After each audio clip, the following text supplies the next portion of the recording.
Hello guys, Mahalakshmi പുത്തൻ promo വിശേഷങ്ങളിലേക്ക് എല്ലാ കുട്ടിക്കാർക്കും സ്വാഗതം. അങ്ങനെ നമ്മുടെ പുതിയ പ്രൊമോയില് കോടതിയിലെ കേസൊക്കെ ജയിച്ച് എല്ലാവരും പുറത്തേക്ക് ഇറങ്ങും. അപ്പൊ നമ്മുടെ മേഘനാഥൻ നമ്മുടെ മാർക്കോനോടും സാഗറിനോടും മഞ്ജുനോടും പറയുന്നുണ്ട്, ജയം എപ്പോഴും ഒരാൾക്ക് വേണ്ടി മാത്രം നിൽക്കില്ല, അതൊന്ന് ചിന്തിച്ചാൽ കൊള്ളാം, എപ്പോഴെങ്കിലുമൊക്കെ ഞങ്ങൾക്കും ഉണ്ടാകും ജയം എന്നൊക്കെ ഇങ്ങനെ നമ്മുടെ എല്ലാവരെയും കൂടെ നമ്മുടെ മേഘനാഥൻ ഇങ്ങനെ ഭീഷണിപ്പെടുത്തും കേട്ടോ.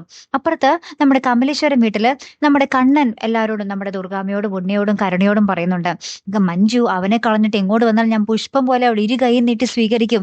നിങ്ങൾ നോക്കിക്കോ, നിങ്ങളുടെ അത്രയും മനസ്സിലുള്ള വിഷമൊന്നും അവക്കില്ല എന്നെനിക്ക് നേരത്തെ അറിയാവുന്നതാണ്, അതുകൊണ്ട് ഞാൻ അവളെ സ്വീകരിക്കും, എന്റെ സ്വന്തം അനിയത്തിയാണ് അവൾ എന്നൊക്കെ നമ്മുടെ കണ്ണൻ പറയുവാണേ.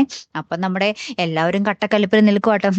മേഘനാഥനെയും ഇല്ലാതാക്കി അവൻ മഞ്ജുവിന്റെ ജീവിതവും ഇല്ലാതാക്കി എന്നിട്ട് വിളമ്പുന്ന കണ്ടില്ലേ എന്നൊക്കെ പറഞ്ഞ് കണ്ണനെ ഇങ്ങനെ കുറ്റപ്പെടുത്തുന്ന ഒരു നിമിഷങ്ങൾ തന്നെയാട്ടോ കൂട്ടുകാർ നമുക്ക് പിന്നീട് കാണുവാൻ സാധിക്കുന്നതേ.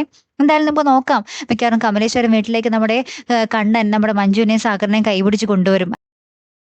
സാഗർ വന്ന് നമ്മുടെ കണ്ണനോടും മഹാലക്ഷ്മിയോടും മാപ്പൊക്കെ പറഞ്ഞ് എന്താ പറയാ കാര്യങ്ങളൊക്കെ സോൾവ് ആക്കിയാൽ രണ്ടുപേരും നമ്മുടെ കമലേശ്വരത്ത് തന്നെ കാണും അല്ലെ. കാത്തിരുന്നതിന്റെ കാണാട്ടോ. അടുത്തൊരു വീഡിയോയുമായി വരുന്നത് വരയ്ക്കും ഗുഡ് ബൈ.